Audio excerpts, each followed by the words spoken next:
سبحان الله يا رب، مين يصدق ان هنا كان في ناس عايشة؟ سبحان الله، ناس ربنا اراد لهم ان هم يحيوا مرة تانية. يا سبحان الله، البيت في مكان حلو وزراعة وكل حاجة. كان في ناس هنا، ناس طيبين وموجودين يعني وعايشين بيحكوا حكايتهم. كانوا موجودين في البيت ده وفجأة السقف وقع عليهم. سبحان الله، في ناس ربنا أراد لهم مرة تانية إن هم يعيشوا مرة تانية. منظر البيت عامل ازاي؟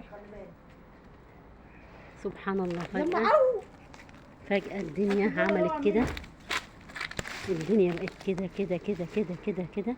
السقف ده كله وقع على حد. وسبحان الله، ربنا عشان عايز الناس دي تحيا مرة تانية. مفيش أي حاجة أذتهم، ممكن خدوش بسيطة، ممكن هو ربنا قادر على كل شيء سبحانه وتعالى.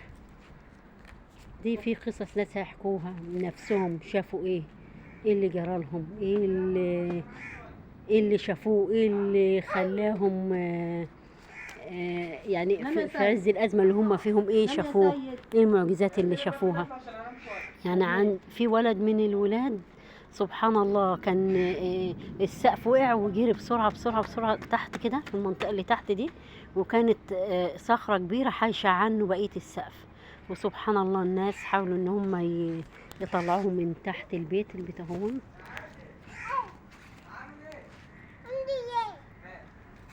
سبحان الله، زي أهلنا في غزة، ربنا يتولاهم برضو برحمته يا رب. وربنا عالم بيهم، وربنا قادر يخرجهم من اللي هم فيه زي ما خرج الناس دي وغيرهم. ربنا قادر سبحانه وتعالى يا رب، بحق الأيام المفترجة دي. أهل غزة يا رب، يا رب أهل غزة.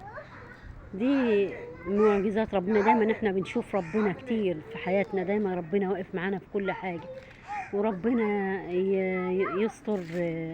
يسترنا تحت الأرض وفوق الأرض يوم العرض عليه. معجزات بتحصل قدام عينينا في أهل غزة، أهلنا. الدنيا أصلا فانية، كتب على المسلمين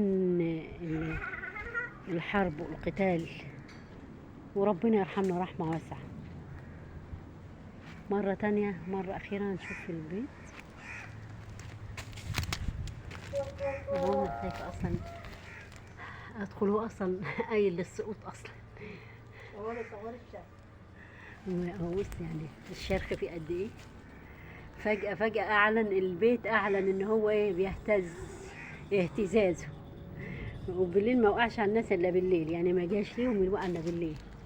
وبعدين هم المكان اللي هم فيه 6 الصبح في رمضان اللي قبل اللي فات، 27 رمضان في ليلة القدر.